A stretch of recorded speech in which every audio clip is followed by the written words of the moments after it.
Pro 1.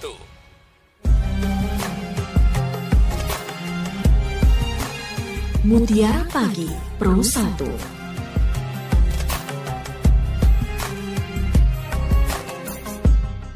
Assalamualaikum warahmatullahi wabarakatuh. Selamat pagi pendengar dan juga pemirsa dimanapun Anda berada. Terima kasih Anda masih bersama program 1 RRI Sumeneb, kanal informasi dan inspirasi. Pagi hari ini saya Ririn Rizkyanti menemani Anda lewat Mutiara Pagi. Dan tentu pendengar, seperti biasa juga saya tidak sendiri, bersama narasumber pagi hari ini akan menemani Anda tentang kesuksesan hidup hanya diperuntukkan bagi orang-orang yang bertakwa. Berbicara soal kesuksesan hidup ya, barangkali meraih sukses ini kan banyak menjadi tujuan orang-orang yang dalam berkarir. Kunci kesuksesan dalam menuntun pada jalan sukses yang sering didefinisikan sebagai kondisi seseorang yang makmur, kemudian berada dalam kondisi stabil. Kalau di Kamus Besar Bahasa Indonesia, KBBI, kesuksesan itu berarti keberhasilan dan keberuntungan. Nah, kesuksesan ini kondisi di mana orang lain senang mempelajari dan meniru kondisi tersebut, sehingga dapat diartikan kesuksesan adalah kondisi sejahtera dalam kehidupan dan selalu ingin dicapai orang banyak.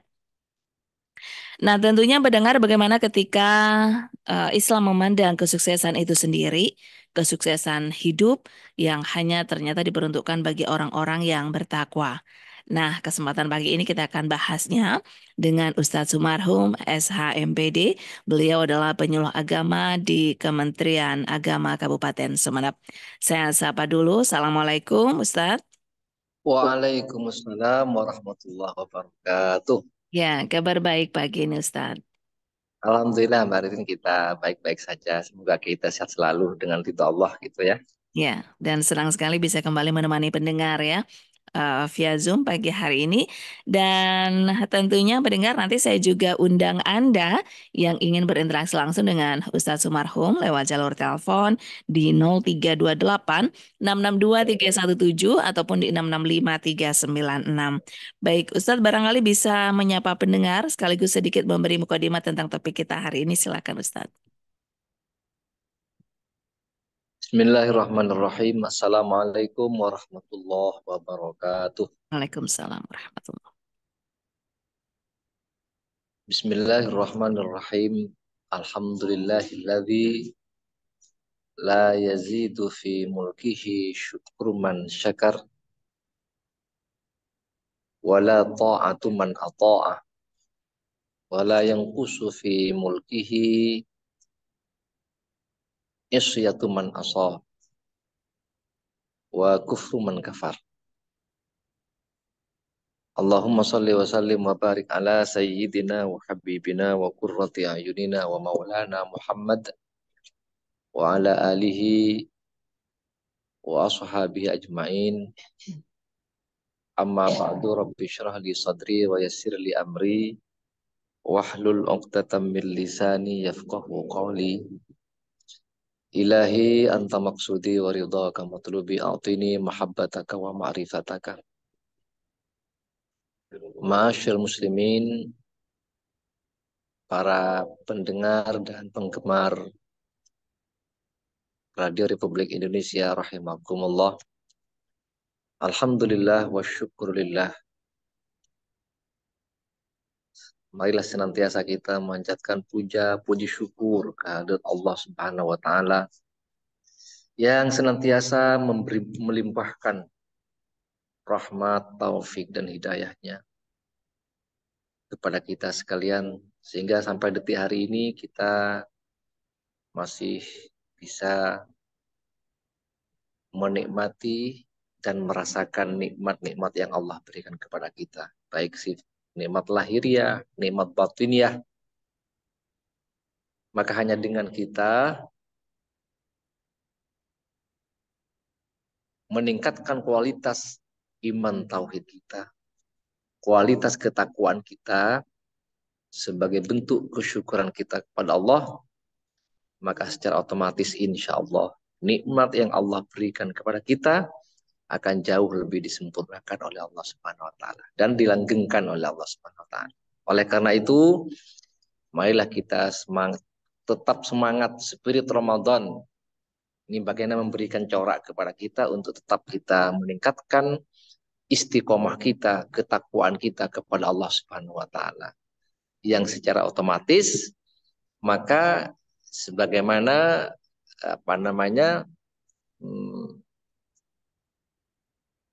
judul tema daripada kuliah pagi hari ini, Mutiara Pagi ini adalah sebagaimana telah disampaikan oleh Mbak Ririn tadi bahwa keberuntungan, kesejahteraan, ya kan, kehidupan kita dunia akhirat akan kita capai sesuai dengan harapan kita dengan modal takwa Allah Subhanahu wa taala. Kenapa demikian? Karena ini sudah merupakan ketentuan dari Allah Subhanahu wa taala bahwa kenapa di berbagai macam statement itu Al-Quran, hadis mewanti-wanti kita agar kita menjadi orang-orang yang muttaqin. Sebenarnya apa urgensi takwa bagi kita itu? Sebagai umat Islam, sebagai umat manusia. Sehingga Allah begitu serius dalam memberikan peringatan kepada kita agar menjadi orang-orang yang bertakwa. Coba. Ya ayuhan nas ubudu rabbakumul ladzi khalaqakum walladzina min qablikum la'allakum tattaqun. Puasa Ramadan diwajibkan. Kutiba alaikumus syiyam kama kutiba alal ladzina min qablikum la'allakum tattaqun. Agar kalian menjadi orang yang bertakwa. Ya ayyuhalladzina amanu taqullaha haqqa tuqatih wa la tamutunna illa wa.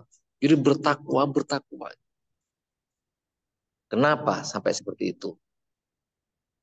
Jadi ternyata predikat takwa itu yang diberitakan oleh Allah Subhanahu wa taala ini sangat menentukan terhadap kesuksesan, keberuntungan, kesejahteraan kita hidup di dunia dan hidup di akhirat. Makanya marilah kita sebagai umat Islam rugi, sangatlah rugi. Kemudian maka jika kemudian kita ingin meraih kesuksesan, tapi kesuksesan yang diridhoi oleh Allah. Ingat orientasi kita sebagaimana telah didefinisikan oleh Mbak Ais tadi bahwa hakikat kebahagiaan, hakikat kesuksesan itu keberuntungan. Ini keberuntungan yang diridhoi oleh Allah yang berkesinambungan dunia akhirat. Banyak orang yang hanya untung di dunia, akhiratnya rugi, kan ya. Atau sebaliknya, di dunia rugi, di akhirat beruntung, ada seperti itu. Tapi yang kita harapkan adalah bagaimana dunianya kita bahagia, akhir ini yang kita kejar. Maka modalnya hanya satu. Bagaimana kita menjadi orang-orang yang bertakwa. Adapun selama ini mohon maaf, saya sendiri khususnya kan ya, ini masih belajar takwa, belum masuk kepada kriteria takwa.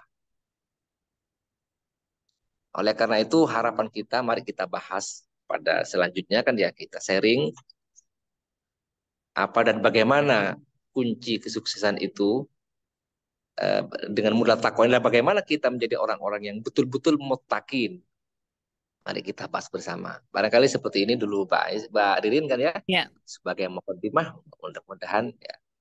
Oke, memang kalau berbicara soal takwa ya, ketika diri kita begitu sadar terhadap segala sesuatu atas diri kita sendiri, bahkan merasa hati yang paling dalam begitu senantiasa diketahui oleh Allah. Dan tentu ini kita juga menjadi sadar untuk terus menjalankan perintah Allah dan menjauhi segala larangannya. Nah, kemudian Ustadz ketika hanya orang-orang sukses kesuksesan dunia itu hanya diberikan kepada orang-orang yang takwa, artinya mereka yang tidak bertakwa bisa dikatakan tidak akan sukses begitu, Ustadz. Betul ya. Oke. Dan Halo? ukuran takwa itu sendiri seperti apa, Ustadz? Maka para ulama itu memberikan standar kan ya. Jadi kesimpulannya kan imtithalu awamirillah wajtinabun nawahi kan ya. Melaksanakan perintah Allah, menjauhi larangan itu secara umum kan ya. Namun Imam Ali karramallahu memberikan definitif kan ya bahwa takwa itu hakikatnya al khaufu minallah. Jadi betul-betul kita takut yang sesungguhnya kepada Allah. Bagaimana takut kita kepada Allah? Paling tidak analoginya, ukurannya kan ya bagaimana kita, contoh kita Mbak Ais kerja di instansi kan ya, Mbak Hmm. Ririn, Ya. kita kerja di instansi. Ketika atasan kita datang, kepala kepala kepala kantor kita datang, direktur kita datang, bagaimana sikap kita? Mulai berpakaian, kan, kehati-hatian kita, keseriusan kita gitu kan? Hmm. Apalagi kita kepada Allah. Jadi kita mau sholat harus serius, ibadah serius. Jadi mau melaksanakan hal-hal yang dilarang takut, dilihat Allah kan ya, ada saksi, ada CCTV Allah di situ kan ya. Jadi Ya. al khauf min Allah. Yang kedua, jadi ciri-ciri orang yang bertakwa itu adalah eh, al qanaah, jadi al khaufu minal jalil, takut hanya kepada Allah. Yang kedua itu eh, al qanaah bil jalil, bil qalil, kita nerima kepada pemberian Allah itu. Wal amalu bitansil yang kedua ya, mengamalkan mengamalkan Al-Qur'an dan Al-Hadis sebagai acuan kita, sebagai undang-undang kita. Setelah kita khauf kepada Allah, mengamalkan ya kan peraturan-peraturan Allah sebaik-baiknya melalui Rasulullah, para ulama yang telah disosialisasikan kepada kita, yang telah Rasulullah sosialisasikan kepada kita, dan juga para ulama. Kemudian setelah itu kita alaqon abil qalil. Kita dalam hidup ini kalau ingin tenang, tentram kan ya, nerimo legowo terhadap pemberian Allah. Gitu kan? Wal istiqdad liyaumir rahil. Dan kemudian yang terakhir adalah kita bersiap-siap mempersiapkan diri dalam rangka menghadapi alam barzah, menghadapi alam akhirat. Nah, anggaplah menghadapi kematian. Kita kan belum siap ini kan rata-rata kan. Nggak siap Mhm. mati rata-rata. Ya. Gitu kan. Kalau Ah. sudah siap berarti kita menjadi orang mutakin sudah kan ya. Saya siap mati dengan konsekuensinya. Ya, itu. Itulah sebenarnya takdir Allah. Iya, tapi kalau secara keduniawian, kadang parameter sukses itu tidak hanya dia kesiapan dan ketakwaan kepada Allah, tapi lebih kepada finansial yang cukup, begitu kemudian terlihat secara ekonomi dia mapan. Nah, ini Islam melihatnya bagaimana, Ustadz? Maka hal semacam ini tidak dikatakan sukses menurut Islam. Hmm. Dia hanya sukses di dalam masalah keduniaan kan ya. Mhm. Dan ini konsekuensinya kita yang rugi nanti endingnya kan ya. Jadi kita hanya rata-ratanya perusahaan seperti ini ya. Yang banyak dan yang umum itu orang hanya melengkapi, menyempurnakan kebutuhan fisik, ya kan? Orientasinya adalah material oriented kan ya. Yang Hmm. sifatnya adalah temporer, ya kan? Kan sebentar cuman. Ilamu annamal hayatad dunya mata'al ghurur. Awas hati-hati diwanti-wanti oleh Allah. Kesenangan dunia yang semua manusia rata-rata, bukan semua, rata-ratanya ini menganggap dunia ini adalah sudah tujuan akhir. Awas mata'ul ghurur. Kesenangan, kebahagiaan yang menipu. Itu kan ya. Iya. Hanya 60, 70 tahun kita bahagia di dunia ini. Kalau nyampe ya, Ada Ustadz. kalau nyampe anggap rata-ratanya sesuai dengan platform Rasulullah itu kan sab'in sitin was sab'in 60 70 pensiun sudah kan ya. Ya. Adapun ribuan tahun, jutaan tahun kita merintih, naudzubillah min dzalik, gitu kan. Ini yang ditawarkan, makanya kita tanamkan iman tauhid kepada anak pinak kita sendiri khususnya bahwa dunia bukan tujuan, hanya sebatas sarana untuk mencapai tujuan. Ad-dunya dhillun zail. Awas dunia hanya bayangan. yang hanya menghilang sesaat, yang akan sirna kehidupan akhirat selama-lamanya. Jadi Ya. jangan sampai kita tertipu. Tapi tidak salah juga ketika kita ingin sukses di dunia dan akhirat, artinya kita diperintahkan juga untuk berikhtiar, usaha kita bekerja, memenuhi kehidupan sehari-hari. Artinya kita juga tidak susah di dunia, walaupun kata Ustaz tadi, itu semua dilakukan untuk tujuannya adalah di akhirat kelak, begitu ya. Alangkah baiknya ketika kita sukses secara duniawi, kemudian ini menjadi kendaraan begitu untuk di akhirat ya Ustaz. Ya, dunia mazra'atul akhir. Jadi dunia itu sebagaimana Mbak Ririn tadi mengatakan bahwa dunia itu adalah merupakan tanaman kendaraan untuk menuju akhirat. Jadi Hmm. makanya kita harus cerdas, harus betul-betul cerdas, jenius sebagai umat Islam ini. Harus ulul albab, harus jenius agar kita tidak tertipu. Karena rata-rata tertipu ini Mbak Ririn kan ya. Ya. Untuk bilang balik. Oleh karena itu tetap kita berkewajiban secara syariat kan ya, dengan kita usaha tentunya. Jadi berusaha untuk melestarikan kebutuhan kita yang di hidup di dunia. Kita, keluarga kita, anak-anak, tapi semuanya itu awas, jangan sampai kita terlena. Nah, Jangan itu sampai bagaimana kita caranya biar kita tidak terlena? Artinya ketika diberi kesuksesan, kesempurnaan atau kebutuhan yang tercukupi di dunia, Ustadz, agar kita tidak terlena dan terus berada di track Allah, apa yang perlu kita lakukan, Ustadz? makanya kita harus awas menjadi orang-orang yang bertakwa kan ya. Jadi Hmm, orang-orang yang amanu wattaqau kan dia. Jadi hanya modalnya takwa. Jadi kita kembali ke iman tauhid takwa. kita sadar diri dengan ibadah yang kita lakukan, dengan iman tauhid sebagai modal itu, maka kemudian kita tidak terjebak dalam kehidupan yang kamu pelase ini. Ya. Artinya, oh saya kaya, maka terketuk hati kita untuk kekayaan kita, kecukupan kita untuk berjuang kan ya, Hmm. membagikan, berbagi kita, kepedulian sosial, masjid, pesantren, ya kan ya, anak yatim, itu kewajiban kita gitu. Insya Allah kalau seperti ini kita menjadi orang-orang yang sukses nanti dunia akhir. Kalau enggak hanya dunianya yang sukses, akhiratnya enggak, apalagi enggak sukses kan ya. Nauzubillah min dzalik. Udah Seperti itu susah di Mbak Riri. dunia, susah juga di akhirat. Ini jangan sampai ya, Ustadz. Nauzubillah. Alhamdulillah. Baik, kemudian juga ada istilah istidraj, Ustadz. Ketika kita memang di dunia, kadang kita tidak merasa ya bahwa sebenarnya itu adalah memang sengaja diberikan oleh Allah untuk hukuman bagi kita dengan segala kelimpahan harta dan sebagainya. Nah, ini agar kita juga terhindar dari hal-hal yang demikian, bagaimana Ustadz? Nah, itu juga bagian itu.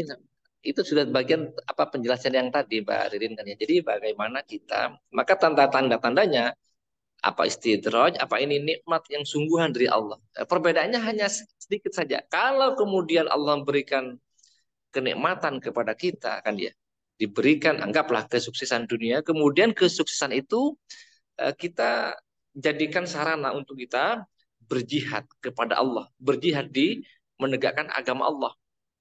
Maka berarti itu adalah nikmat yang betul-betul diridhai oleh Allah Subhanahu wa taala.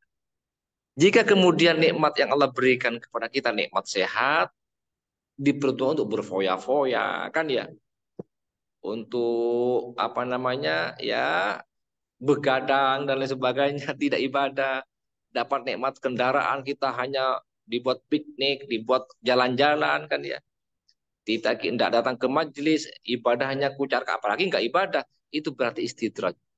Hmm. Walaupun dicukupkan, dikayakan oleh Allah, itu namanya disolak oleh Allah kan ya. Tunggu tanggal mainnya.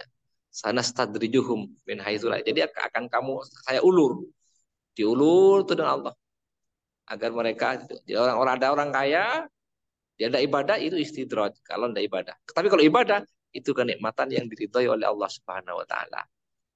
Ya, dan yang tahu itu adalah diri kita sendiri ya Ustaz, tidak bisa dari orang-orang lain melihat. Kadang kan orang lain, si Ani berfoya-foya ini, padahal dirinya juga secara pribadi dia bertakwa. Jadi kita tidak bisa melihat orang dari luar begitu ya Ustaz.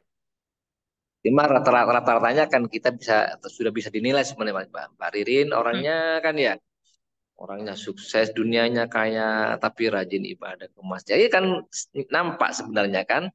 Hmm. tutur katanya, sikapnya. Ini bagian juga daripada indikator bahwa dia adalah orang yang sukses dunia akhirat kan ya. Hmm. Kan lain kan lagaknya dari segi visual lain Mbak Ridin kan ya. Orang yang ini mohon maaf sombongnya, lagaknya itu pasti kelihatan sebenarnya kan ya. Ada ada fenomena sebenarnya kan ya. Makanya kita mari bersama-sama kan ya. Bagaimana mohon kepada Allah agar menjadi pasca Ramadan ini masih ada tugas lagi kita untuk melestarikan ketakwaan kita agar betul-betul menjadi orang-orang yang bertakwa sesuai dengan Al-Quran yang ada dalam hadis. Ya. Oke, nah agar kita tetap berada istiqomah begitu dengan ketakwaan, karena kan keimanan seseorang kadang kita semangat nih seperti di Ramadan kemarin, setelah itu kita melemah lagi. Nah, agar tetap ini dipertahankan, Ustadz, dan kita selalu menjalankan perintahnya, menjauhi larangannya, berada di jalan yang lurus, di track Allah, mungkin juga ada semacam amalan atau zikiran yang bisa kita lakukan, Ustadz. Sebenarnya kan ya, tidak ada lain kecuali kita ini sama dengan gadget ini, sama dengan HP kita kan ya. Hmm. Kalau kan HP kita on time terus kan ya, apa persyaratannya gitu kan ya? Apa Di charger. full chargernya kan ya, baterainya kan ya. Jadi antara casing dan ini harus betul-betul diperhatikan kan ya. Sama dengan kita, nutrisi kita ini butuh nutrisi kan. Fisik nutrisinya makan yang cukup kan ya, empat sehat lima sempurna itu kan. Nah, psikis ini yang kurang kita perhatikan. Ini butuh nutrisi kan ya. Apa nutrisinya? Kayak itu kan. Ya betul kita mujahad dan perlunya kita ini. Nutrisinya kan sudah ada ramuannya dari Allah. Salat yang 5 waktu kan ya. Itu makanan pokoknya. Ada camilannya kan ya. Camilannya apa? Zikir kan ya. Tasbih, sholawat. Itu camilan. Cuma orang-orang rata-rata hanya camilan yang dikejar kan ya. Ah. Nutrisi pokoknya enggak. Itu kan. Ya, gitu kan. Camilan dikejar kadang-kadang mendatangkan penyakit itu kan. Jadi kita jadi fisikis ini butuh nutrisi. Nutrisinya perbaiki sholat. Untuk memperbaiki sholat ya ini kajian-kajian seperti ini. Datang kita ke majelis kan ya. Makanya wal asri. Jadi Allah bersumpah dengan masa. Wal asri demi waktu kan ya. Innal insan lafi khusr. Jadi manusia dalam keadaan celaka, rugi. Illal ladzina amanu, kecuali orang-orang yang beriman, mempunyai keyakinan yang utuh kepada Allah, pada surga, kepada Rasulullah, kepada malaikat, kitab-kitab Allah dan lain sebagainya, yang rukun iman yang itu syaratnya. Wa amilus solihat, setelah kita beriman ada tugas lagi beramal soleh kan ya. Wa tawasabil haq, ini wa tawasabil seperti ini, seperti kita sekarang ini saling ingat memperingati. Ini untuk apa? Untuk menambah pengetahuan kita, konsep dasar kita dalam pelaksanaan ibadah. Oh ternyata begini fungsinya kita bermajelis, ternyata ibadah seperti ini, ternyata saya salah. Jadi menutup apa? Menyempurnakan kekurangan kita. Insya Allah kita akan bisa menjadi orang-orang yang bertakwa sesungguhnya seperti itu. Ini perlunya, Pak. Baik. Nah, dari ini semua Ustadz perbincangan kita tentang kesuksesan hidup ya, yang hanya diperuntukkan bagi orang-orang yang bertakwa, apa hal yang paling ingin diingatkan untuk pendengar dan pemirsa Ustadz? Makanya di awal-awal Al-Baqarah saya ingatkan kepada saya sendiri, kepada saudara-saudara saya sebagai umat Islam kan ya. Jadi di awal surah Al-Baqarah Allah sudah menegaskan dalikal kitabu la raiba fi hudan lil muttaqin. Jadi Al-Qur'an sebagai kitab suci umat Islam ini diturunkan oleh Allah itu adalah sebagai obat, sebagai petunjuk, ya kan, sebagai penunjuk jalan, sebagai pengarah lil muttaqin, orang-orang bagi orang-orang. Siapa orang yang bertakwa itu? Alladzina yu'minuna bil ghaib. Jadi mari kita tanamkan kepada anak kita, kepada kalau kita keimanan, iman tauhid kita. Wa yuqimuna shalah. Betul-betul mendirikan salat dengan sempurna. Bi'tiyani syurutiha, syarat rukunnya salat. Wa arkaniha, rukun-rukunnya salat. Wa sunaniha, sunnah-sunnahnya salat. wa tarki mubtilatiha, hal-hal yang membatalkan. Karena sholat ini merupakan barometer baik tidaknya pola hidup perilaku kita ditentukan dengan sholat. Jika sholatnya baik, ibadah yang lain baik, amalnya baik. Jika enggak, jadi sholat ini merupakan pengendali dalam kehidupan kita. Wa mimma razaqnahum yunfikun. Ini bagian persyaratan kita menyisihkan sebagian titipan harta yang Allah berikan kepada orang-orang yang ada di sekitar kita. Karena bersedekah ini sangat amat sulit kalau tidak dipaksa. Gitu. Rata-rata orang ini kikir, pelit, pedit, gitu kan ya. Ya, memang harus terus dilatih ya. Itu kan. Maka endingnya ulaika ala hutam mir rabbihim wa ulaika humul muflihun. Jadi kalau kita sudah beriman, melaksanakan sholat, yakin akan adanya hari kiamat kan ya dengan sempurna, maka pasti ulaika humul muflihun. Mereka itulah orang-orang yang akan diberuntungkan oleh Allah. Itu harapan kita. Tidak ada lain cara kita.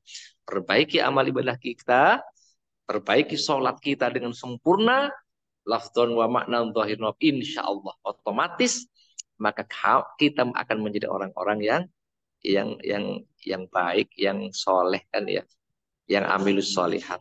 Itu saja harapan kita Mbak Ririn ya. Semoga ada manfaatnya. Kurang lebih saya mohon maaf. Assalamualaikum warahmatullahi wabarakatuh.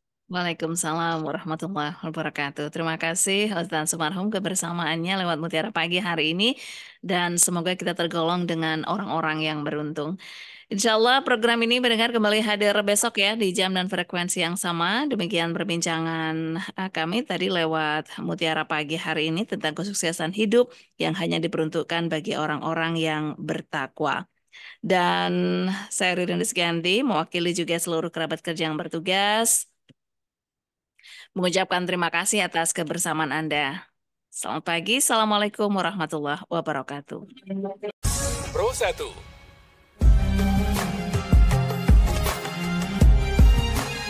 Mutiara Pagi Pro 1.